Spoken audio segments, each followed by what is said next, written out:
पिंपलगाम की छाया महाराष्ट्र के नाशिक जिले के पास बसा छोटा सा गांव था पिंपलगाम। मिट्टी के घर, खेतों में गन्ना और चौपाल पर बीड़ी पीते किसान, यही था गांव का जीवन। गांव के बुजुर्ग अक्सर कहते, हमारे गांव के बाहर जो पीपल का पेड़ है वहां रात को मत जाना, वहां छाया बैठती है। बरसात का मौसम था। किसान गणपत रात में खेत से लौट रहा था। पीपल के पेड़ के पास पहुंचा तो किसी औरत की हंसी सुनाई दी। अंधेरे में लाल साड़ी में एक औरत बैठी थी। उसने मीठी आवाज में कहा, गणपत, एक बीड़ी देना। गणपत सिहर गया। डरते डरते उसने बीड़ी आगे बढ़ाई। औरत ने बीड़ी ली, पर अगले ही पल उसका चेहरा बदल गया। आंखें अंगारों जैसी, मुंह से खून की बूंदें टपकती, और उसने गणपत की गर्दन पकड़ी। चर्रर की आवाज हुई और गणपत वहीं ढेर हो गया। सुबह उसकी लाश पीपल के पेड़ के नीचे मिली, गर्दन टूटी हुई। लोग चिल्लाने लगे, ये छाया का काम है। बुजुर्गों ने कहा कि ये वही औरत है जिसे सालों पहले गांव वालों ने जादू टोना के शक में मार डाला था। तब से उसकी आत्मा पीपल पर बस गई। गांव के पुजारी ने तांत्रिक बुलाया।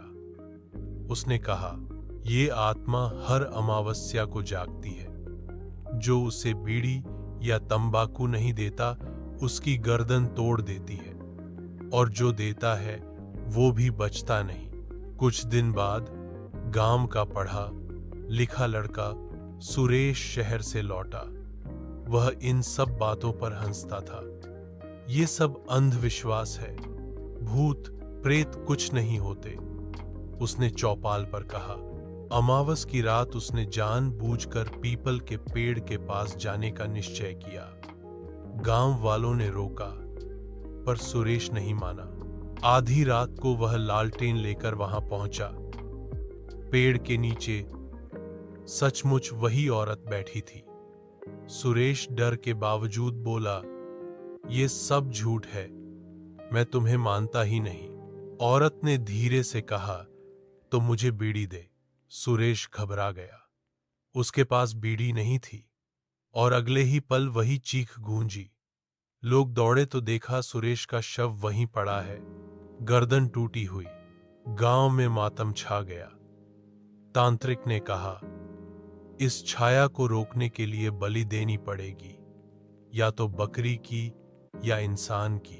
गांव वाले डर के मारे चुप रहे, पर गणपत की विधवा और सुरेश की मां चिल्ला उठीं, क्यों निर्दोष की बलि दें?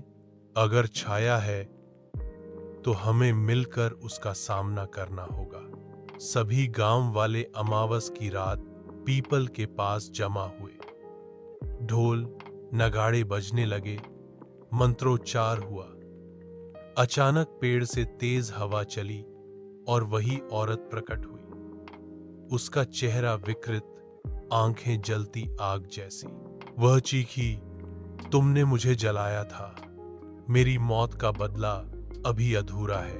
गांव वाले डर से कांप उठे, पर पुजारी ने आग का गोला उठाकर पेड़ की जड़ों में फेंका। अग्नि तेरे श्राप को भस्म करेगी। छाया चीखी, झटपटी और फिर काले धुएं में बदलकर पेड़ के तने में समा गई। उसके बाद गांव में मौतें बंद हो गईं। लोग मानने लगे कि छाया खत्म हो गई, लेकिन आज भी पिंपल गांव के लोग अमावस की रात उस पेड़ के पास नहीं जाते, क्योंकि कभी कभी हवा में एक फुसफुसाहट सुनाई देती है, भाई एक बीड़ी दोगे? और लोग सहमकर घर के दरवाजे बंद कर लेते हैं।